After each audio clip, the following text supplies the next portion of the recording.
We all saw the protests erupted in Linden after a young man was shot and killed by the police. Just a few hours later, another young man was also shot and killed during the unrest. The situation quickly escalated, bringing an entire town to stand still, shutting down the Wisma Bridge and shaking the heart of a wounded community. I received a few calls from friends asking me to come up, so I did. And after walking around for a few minutes, speaking with the people and hearing the pain in their voices, it became clear to me this wasn't just about 2 deaths. This was a cry from deep within, a cry born out of frustration, anger, and hopelessness that went far beyond those 2 tragic deaths. It was not just about police brutality, but over something even deeper. It was about how they are being forced to live in poverty while sitting on top of wealth beyond numbers. And right there, during that protest, in plain sight of that grieving community, that foreign bauxite company didn't even stop for 1 minute. They were too busy loading the nation's raw bauxite onto large ships, one leaving morning and one leaving in the evening, going day after day, weeks after weeks, months after months, and yes, years after years, worth billions. And what does that community get in return? A handful of low-paying jobs for a few residents. That's it. No meaningful development, no reinvestment, no transformation. The bauxite flowing out while the suffering increasing. And it's not just the bauxite people. Hundreds of trucks passing through that town day and night, non-stop, loaded, yes, loaded down with our lumber, gold, stone, and much more. They move like an army, but not an army to defend the people. An army of extraction, draining the land dry and removing mountains. And what's left for the residents of Linden and the rest of us? Huge loans with high interest, slapped on the backs of the very people being robbed, just to rebuild the Linden Highway, the East Bank, Demerara Public Road, and bridges that those trucks are destroying by the hour. Imagine that. We grabbing loans to make the roads and bridges smoother for these foreign thieves.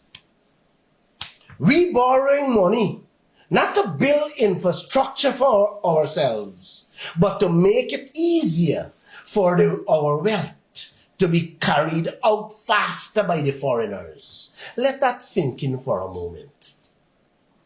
The very people who own the land, the trees, the mountains, the rivers, the rocks, the minerals are now left with broken infrastructure, bills, and begging bowls. And you know what broke me the most that day in Linden? 3 young men told me, Mr. Lall, we had to drop out of UG. We just couldn't afford it. I stood there listening to them. 3 young men full of potential, sitting on the trunk of a car, having some drinks, trying to numb the pain and frustration.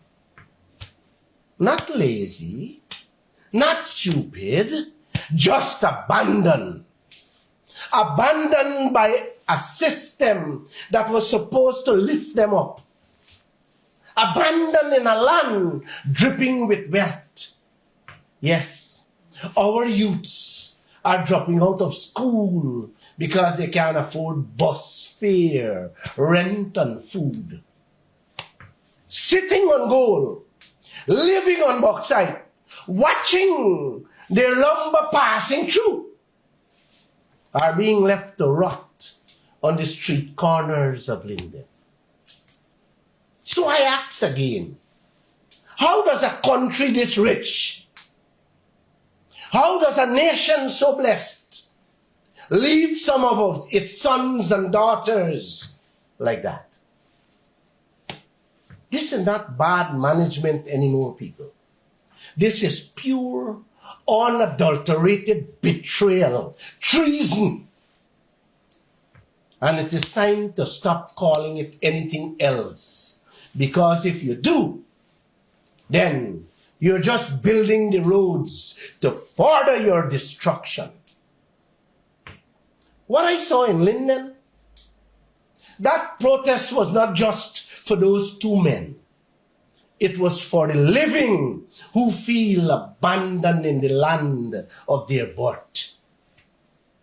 I know you're tired. Tired of promises, tired of poverty, tired of empty press conferences, tired of seeing your resources rolling out by truckloads, shiploads and plane loads, while your lives stay stuck in one place. And in the end,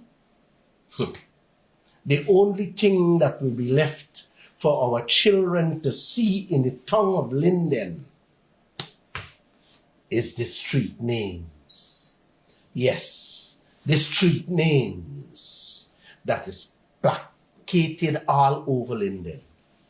Greenheart Street, Crabwood Street, Mora Street, Pine Street, Cedar Street, Silver Valley, and Kabakali Streets.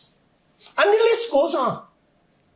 That's what they will have to remember Linden by.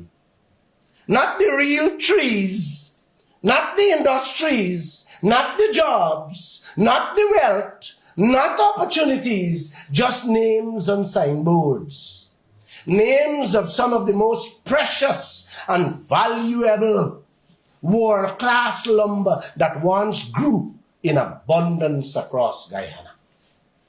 Lumber that built empires for other nations, while our villages, our towns, and our country at a standstill, crumbling.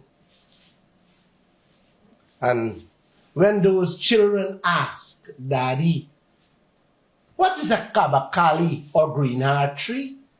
They will have to hear stories, not see the trees, not touch it, nothing built from them, because by then all would be gone. Gone, gone, gone. Shipped out, sold out, locked out by foreign companies with duty-free deals. Deals from our leaders who never planted a single tree but signed away the whole forest. Yes, that's the legacy we are heading towards. A rich country where our children can afford UG and a home made from the very trees that once grew in their own backyard. Like I said, all that will remain. All that will remain are the names at street corners and the silence of your leaders who stood by and let it all disappear. Wake up, my brothers. Wake up, my sisters, because your silence will cost us dearly, maybe everything, if we don't speak out and speak up now.